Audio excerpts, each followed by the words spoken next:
Bihar board 12th के objective set practice के इस दौर में हम आज पढ़ने वाले हैं राजनीति शास्त्र का ये जो पहला चैप्टर है 12th का शीत युद्ध का दौर। इसके कुछ इंपॉर्टेंट ऑब्जेक्टिव्स को हम देखेंगे कि ये किस बारे में है। अगेन जो पॉलिटिकल साइंस है वो भी फैक्ट बेस्ड है और कुछ चीज़ें समझने लायक है, तो जो समझने लायक चीज़ें हैं उसको हम समझते हुए चलेंगे और जो कुछ स्टेटमेंट्स है, कुछ थियोरी वगैरह है, वो हम याद करते हुए चलेंगे। ठीक है, पहले क्वेश्चन की ओर बढ़ते हैं हम लोग। किस विचारक ने युद्ध को क्रूर अनिवार्यता कहा? तो इनका नाम था रॉबर्ट ग्रीन। यहाँ पे सिर्फ ग्रीन दिया है, तो हमारा सही ऑप्शन क्या हो जाएगा? ग्रीन। रॉबर्ट ग्रीन ने युद्ध को क्रूर अनिवार्यता कहा। इन्होंने कहा कि युद्ध में बहुत क्रूरता तो होती है ना, लेकिन कभी कभी युद्ध अनिवार्य हो जाता है। दूसरा है, किसने कहा कि राजनीति मूल्यों का प्राधिकृत विनिधान है जो किसी समाज में बाध्यकारी होता है? तो ये कहा है डेविड ईस्टन ने। डेविड ईस्टन ने क्या कहा है कि राजनीति मूल्यों का एक प्राधिकृत विनिधान है जो किसी समाज में बाध्यकारी होते हैं, यानी कि इन्होंने राजनीति को जो है समाज के लिए बाध्यकारी बताया है। इनका नाम क्या है? David Easton. प्राचीन युग में राज्य का क्या रूप था? हमारा तीसरा क्वेश्चन है। तो ये क्वेश्चन में देखिए, हम इसमें ऑप्शंस छाटेंगे। पहला तो राष्ट्र राज्य। तो प्राचीन काल में हम देखा जाए, अगर बहुत पहले की जब बात की जाए, प्राचीन काल में हमारा जो पहला भारत के संदर्भ में अगर बात किया जाए तो पहली सभ्यता कौन सी मिलती है? सिंधु घाटी सभ्यता मिलती है। उससे पहले की जानकारी तो हमारी नहीं है। तो राज्य का रूप पहली बार सिंधु घाटी घाटी सभ्यता में ही नगर वगैरह बसाए गए थे।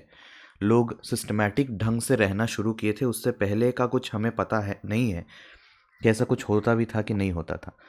तो उस हिसाब से देखा जाए तो राष्ट्र राज्य तो नहीं होगा।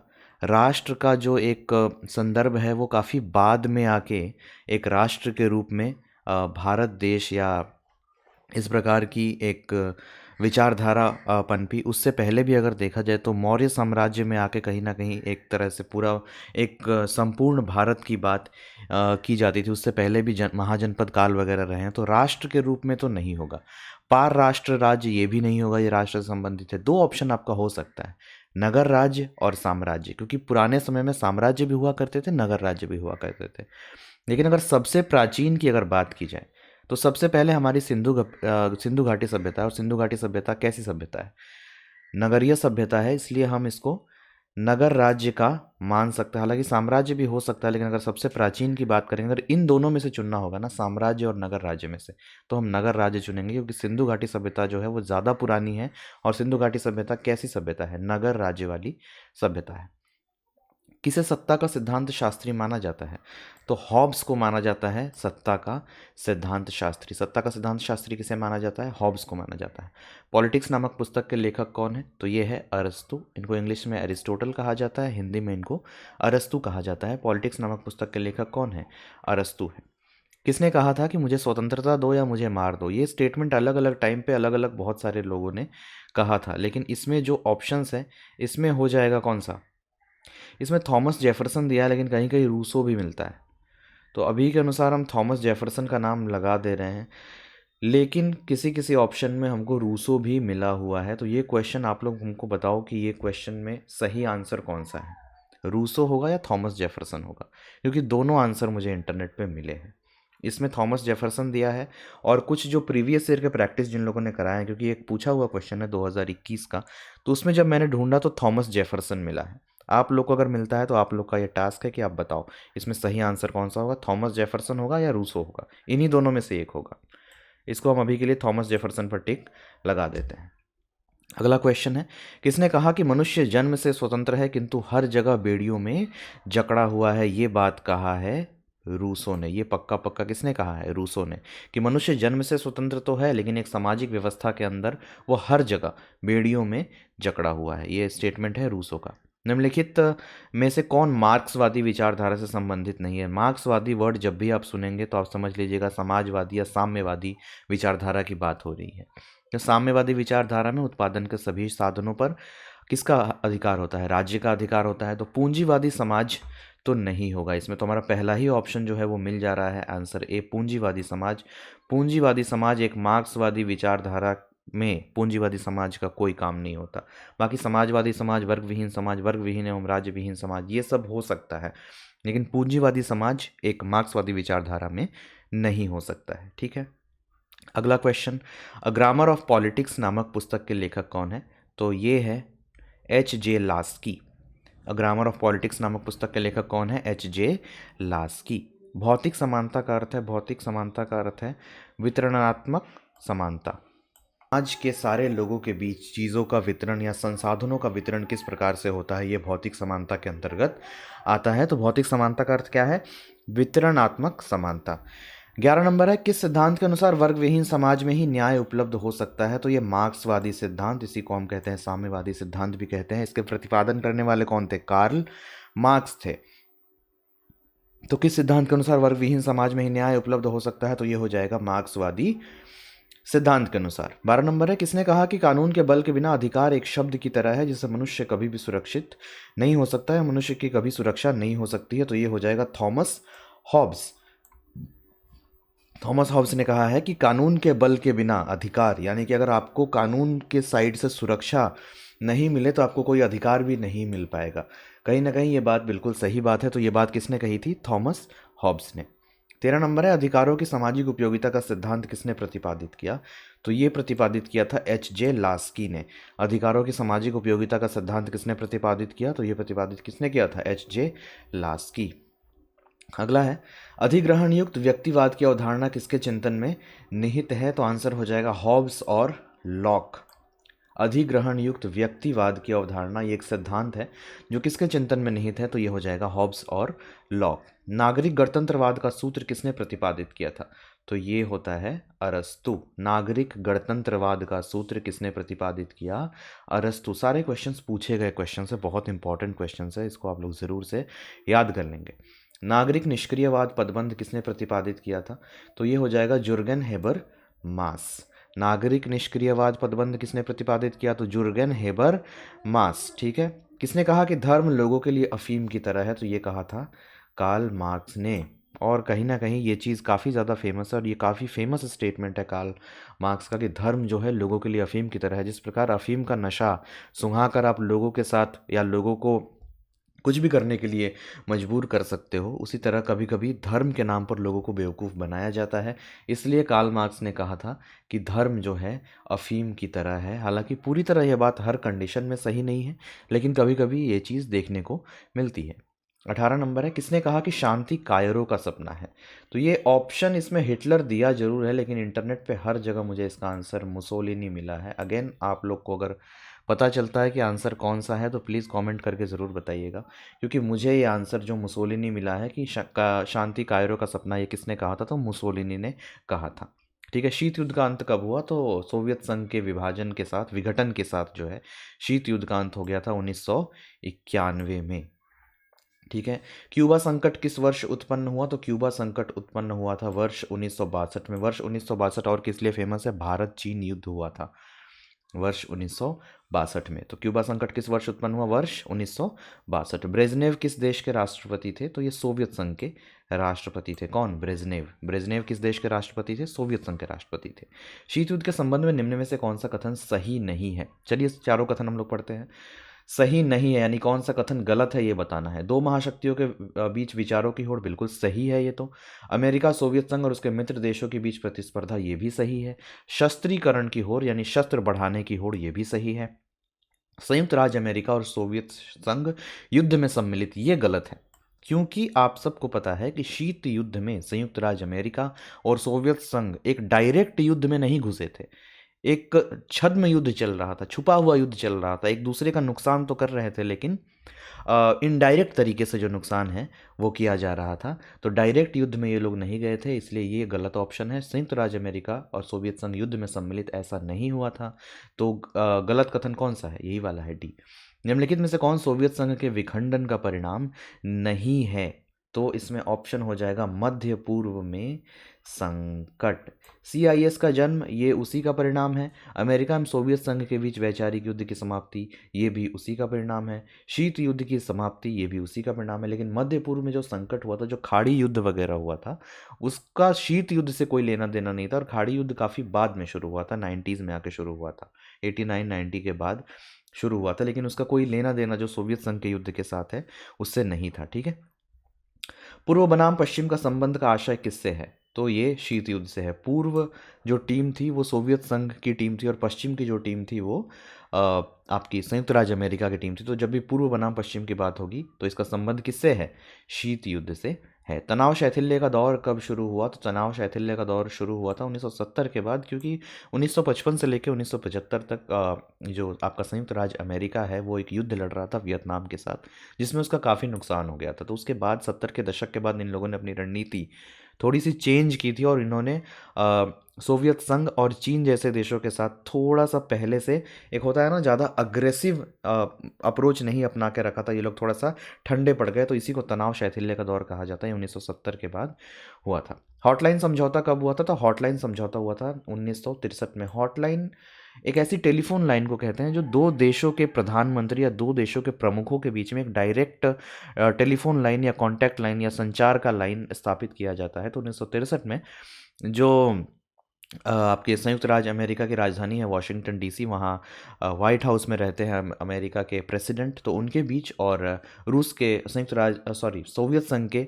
राष्ट्रपति के बीच एक हॉटलाइन समझौता किया गया था, ताकि जब भी अगर कुछ भी ऐसा हो, युद्ध की संभावना क्योंकि बराबर बनी हुई रहती थी शीत युद्ध में, मतलब हमेशा ऐसा लगता था कि आज युद्ध हो जाएगा, कल युद्ध हो जाएगा, तो किसी गलतफहमी की वजह से अचानक युद्ध ना शुरू हो जाए, इसके लिए इन लोगों ने एक हॉटलाइन समझौता किया था और उसके अंतर्गत एक हॉटलाइन की स्थापना की गई थी, ताकि दोनों देशों के प्रमुख डायरेक्ट एक टेलीफोन लाइन से एक दूसरे से जब भी किसी बात पे कुछ पूछना हो या कुछ ऐसा मुद्दा हो जिस पर क्लियर करना हो तो तुरंत बात हो सकती है। जो हॉटलाइन समझौता, वैसे तो काफ़ी हॉटलाइन समझौते हुए थे, लेकिन इस चैप्टर के संदर्भ में जो हॉटलाइन समझौता हुआ था वो 1963 में हुआ था।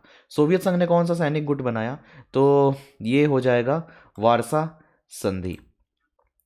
आप एक क्वेश्चन ये भी आता है कि जो संयुक्त राज्य अमेरिका है उसने कौन सा सैनिक गुट बनाया था? तो उसने बनाया था नेटो। हालांकि नेटो सैनिक गुट के अलावा और सारे बहुत चीज़ों का भी संगठन है, सिर्फ सैनिक संगठन नहीं है। उसमें आपस में नेटो देशों के बीच आपस में व्यापार वगैरह भी होता है। पर सोवियत संघ ने कौन सा सैनिक गुट बनाया था उसके जवाब में, नेटो के जवाब में, नाटो के जवाब में? तो वो हो जाएगा वारसा संधि। ठीक है, अगले क्वेश्चन पे चलते हैं। किस गुट निरपेक्ष सम्मेलन में नई अंतर्राष्ट्रीय आर्थिक व्यवस्था स्थापित करने का प्रस्ताव पास किया गया था? तो ये हो जाएगा 1973 के एल्जियर्स सम्मेलन में। किस गुट निरपेक्ष सम्मेलन में नई अंतर्राष्ट्रीय आर्थिक व्यवस्था स्थापित करने का प्रस्ताव पास किया गया? तो 1973 के एल्जियर्स सम्मेलन में। 29 नंबर है, तनाव शैथिल्य का दूसरा चरण शुरू करने का श्रेय किसको जाता है? तो ये जाता है सोवियत के जो राष्ट्रपति थे मिखाइल गोर्बाचोव, उनको जाता है। तनाव शैथिल्य का पहला दौर हुआ था 1970 में, उसके बाद तनाव शैथिल्य का दूसरा चरण शुरू करने का श्रेय किसको जाता है? तो सोवियत के जो राष्ट्रपति थे उस समय मिखाइल गोर्बाचोव, उनको जाता है। पाकिस्तान के किस अमेरिकी सैनिक गुट में शामिल होने पर नेहरू ने तीखी आलोचना की थी? तो ये हो जाएगा सीटो, इसको सीएटो भी कहते हैं। तो पाकिस्तान इस अमेरिकी सैनिक गुट में शामिल हो गया था, चूंकि नेहरू गुट निरपेक्ष आंदोलन के समर्थक थे और उसके संस्थापक सदस्यों में से भी एक थे, तो इन्होंने इस चीज़ का विरोध किया था कि जो पाकिस्तान है वो अमेरिकी सैनिक गुट में शामिल हो रहा है। और किस सैनिक गुट में शामिल हुआ था? तो उसका नाम था सीटो। किस देश ने सबसे पहले समाजवादी राष्ट्रकुल छोड़ा? तो ये आंसर याद रखिएगा, यूगोस्लाविया। सोवियत संघ को सबसे पहले किस देश ने छोड़ा? यूगोस्लाविया। ठीक है, शीत युद्ध के लिए उत्तरदायी कारण नहीं है। कौन सा कारण शीत युद्ध के लिए उत्तरदायी नहीं है? तो दोनों महाशक्तियों में सैद्धांतिक मतभेद, ये बिल्कुल उत्तरदायी है। द्वितीय मोर्चे पर प्रश्न, ये भी उत्तरदायी है, क्योंकि एक मोर्चा आपका संयुक्त राज्य अमेरिका का था और दूसरा मोर्चा आपका रूस का था, यानी कि सोवियत संघ का था। तो ये भी एक कारण जरूर होगा। युद्धकालीन निर्णयों का अतिक्रमण, यानी कि दूसरे विश्व युद्ध के समय जो युद्ध में जो निर्णय लिए गए थे, जो संधियाँ की गई थी, उसका उल्लंघन लगातार किया जा रहा था, तो इसकी वजह से भी ये कारण हो सकता है। और चौथा है वर्साय की संधि। तो वर्साय की संधि द्वितीय विश्व युद्ध से रिलेटेड है, तो ये वाला ऑप्शन जो है ये नहीं होगा, ये शीत युद्ध के लिए उत्तरदायी नहीं है। सन 1953 ईस्वी में अमेरिका का राष्ट्रपति कौन सा बना? तो आंसर हो जाएगा आइजन होवर। 1953 में अमेरिका का राष्ट्रपति कौन बना? Eigen hover. राष्ट्रपति रीगन ने किसको दुष्ट साम्राज्य कहा? तो सोवियत संघ को। शीत युद्ध के दौर में बने हैं भाई ये राष्ट्रपति। अभी शीत युद्ध के दौर की बात हो रही है, तो दुष्ट साम्राज्य किसको कहा जाएगा? राष्ट्रपति रीगन ही अमेरिका के राष्ट्रपति थे, तो अमेरिका का राष्ट्रपति, सिंपल सी बात है, दुष्ट साम्राज्य किसको कहेगा? सोवियत संघ को ही कहेगा। ठीक है, तो आंसर क्या हो जाएगा? सोवियत संघ। निम्नलिखित में से कौन सा कथन सत्य है? गोर्बाचोव ने ग्लासनोस्ट और पेस्ट्रोइका का विचार किया, यही सत्य है। दूसरा देखा जाए, तालिबान व्यवस्था बांग्लादेश में 1996 से 2001 तक स्थापित रहा, नहीं। तालिबान पहली बात तो बांग्लादेश की व्यवस्था है ही नहीं, ये अफगानिस्तान की व्यवस्था है, ठीक है। तीसरा है, नाटो एक सैन्य संगठन था जिसकी स्थापना संयुक्त राज्य अमेरिका द्वारा की गई थी। तो नाटो सिर्फ एक सैन्य संगठन नहीं है, ठीक है। नाटो में संयुक्त राज्य अमेरिका के अतिरिक्त और भी बहुत सारे देश है जो संयुक्त राज्य अमेरिका के मित्र देश है, तो ये भी सही नहीं होगा। दक्षिण एशिया के सभी देश लोकतांत्रिक है, ये भी गलत हो जाएगा, क्योंकि दक्षिण एशिया में भारत का जो पड़ोसी देश है चाइना, वही जो है लोकतांत्रिक नहीं है, तो ये भी गलत हो जाएगा। तो पहला आंसर जो है आपका सही हो जाएगा। गोर्बाचोव ने ग्लासनोट और पेस्त्रोइका का विचार किया। 36 नंबर क्वेश्चन है, निम्नलिखित में से कौन सा कथन सत्य है। फिर से देखा जाए कौन सा कथन सत्य है। भारतीय स्वतंत्रता के समय विश्व में दो शक्तिशाली गुटों में प्रभुत्व क्षेत्र के फैलाव को लेकर रस्साकशी थी। तो सही बात है। भारतीय स्वतंत्रता का समय क्या था? 1947। और 1947 हम जानते हैं कि दूसरा विश्व युद्ध खत्म कब हुआ था? 1945 में। तो 47 तक तो ऑलरेडी मामला बिगड़ चुका था संयुक्त राज्य अमेरिका और सोवियत संघ के बीच में, तो वो लोग झगड़ा वगड़ा तो शुरू से करने ही लगे थे, तो उस समय ये रस्साकशी शुरू हो गई थी। सही बात है। पश्चिमी गुट का नेतृत्व संयुक्त राज्य अमेरिका और साम्यवादी गुट का नेतृत्व सोवियत संघ कर रहा था। बिल्कुल सही बात है। तीसरा, इन दोनों गुटों के आपसी खींचतान से विश्व में शीत युद्ध की स्थिति उत्पन्न हो गई थी। बिल्कुल सही बात है। और चौथा ऑप्शन है इनमें से सभी, तो चौथा ऑप्शन ही हमारा जो है आंसर हो जाएगा।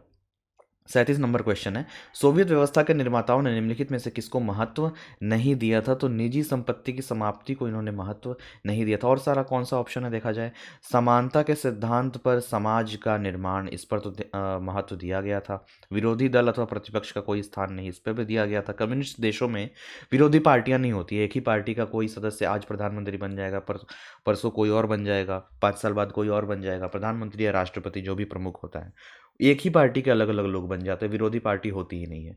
अर्थव्यवस्था पर राज्य का कोई नियंत्रण नहीं, इस पर भी महत्व नहीं दिया गया था। सबसे महत्व दिया गया था, सॉरी, इस पर महत्व दिया गया था, अर्थव्यवस्था पर राज्य का कोई नियंत्रण नहीं।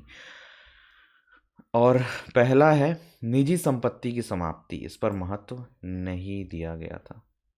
हालांकि ये क्वेश्चन मुझे गलत लग रहा है, पता नहीं क्यों ये क्वेश्चन मुझे गलत लग रहा है। इसमें मुझे ऑप्शन डी सही लग रहा है, क्योंकि अर्थव्यवस्था पर राज्य का नियंत्रण होता है सोवियत व्यवस्था में, या मार्क्सवादी व्यवस्था में जो है अर्थव्यवस्था पर राज्य का ही नियंत्रण होता है। बल्कि आप लोग एक बार इस क्वेश्चन को भी देखिएगा, निजी संपत्ति की समाप्ति मतलब निजी संपत्ति वगैरह इतना होता नहीं है, ठीक है। निजी संपत्ति मतलब पूंजीवाद, यानी उत्पादन के साधनों पर जो है किसका अधिकार, व्यक्तिगत अधिकार होता है। तो ऐसा तो होता नहीं है समाजवादी व्यवस्था में, उसमें तो संसाधनों के साथ उत्पादन के साधनों पर किसका अधिकार होता है?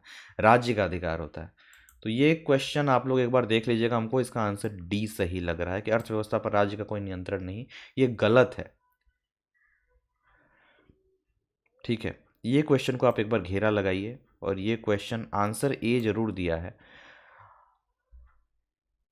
इस क्वेश्चन को आप लोग देखिए, और इस क्वेश्चन का आंसर जो होगा अगला जो सेट होगा उसमें हम डिस्कस करेंगे अच्छे से समझ के। मुझे इसका आंसर डी लग रहा है, हालांकि इसमें आंसर क्या दिया है, ए दिया हुआ है। तो चलिए इसको भी एक बार के लिए हम मार्क कर देते हैं कि इसमें आंसर जो है वो ए दिया हुआ है, लेकिन हमको क्या लग रहा है, डी लग रहा है। आप लोग ज़रूर बताइएगा, जो लोग भी पढ़ रहे हैं ध्यान से, आप लोग ज़रूर बताइएगा कि इसका आंसर कौन सा होना चाहिए, ठीक है। चलिए 38 नंबर है, वारसा संधि किस देश का सैनिक गुट था? तो ये सोवियत संघ का सैनिक गुट था। ये तो हमने पहले भी कर लिया कि वारसा संधि किस देश का सैनिक गुट था, सोवियत संघ। तो पहले चैप्टर में ये 38 क्वेश्चन है, बहुत इंपॉर्टेंट क्वेश्चन है, और इसमें से अधिकतर क्वेश्चन हो गए हैं। कुछ एक आधे क्वेश्चन में थोड़ा सा डाउट रह गया है, उसको भी क्लियर करने की कोशिश की जाएगी। और इसके साथ ही दीपक कोचिंग सेंटर में जो 2023-24 का आर्ट्स बैच है वो शुरू हो जाएगा 10 जनवरी से। तो जो लोग भी एडमिशन लेना चाहते हैं जल्दी से जल्दी, ऑलरेडी 11th में लोग पढ़ाई नहीं करते हैं, तो जल्दी से जल्दी आप लोग एडमिशन लीजिए। साथ ही 10th के जो भी बच्चे हैं लोकल के, हमारे कोचिंग में पढ़ते हो नहीं पढ़ते हो, ठीक है, आप आके हमारे कोचिंग के बच्चों के साथ बैठ के टेस्ट दे सकते हैं फ्री ऑफ कॉस्ट, ठीक है। इसके अलावा कोई भी जानकारी है तो डिस्क्रिप्शन में आपको नंबर मिल जाएगा, ठीक है, आप कांटेक्ट कर सकते हैं और अपना जो भी समस्या है वो दूर कर सकते हैं बात करके। इसके अलावा जो भी बच्चे पढ़ाई कर रहे हैं, एग्ज़ाम बहुत नज़दीक है, अब 1 महीने से भी कम का टाइम जो है वो बचा हुआ है, तो बहुत अच्छे से आप लोग पढ़ाई कीजिए, और हमारे साइड से जितनी हो सकती है उतनी कोशिश लगातार की जा रही है, ठीक है। आज की वीडियो में इतना ही, अगली वीडियो बहुत जल्दी आएगी, और जितना होते जा रहा है उसको आप लोग करते जाइए, ठीक है, क्योंकि बाद में लोड बहुत ज़्यादा हो जाएगा, ठीक है। चलिए, थैंक यू सो मच, अगली वीडियो में मिलेंगे।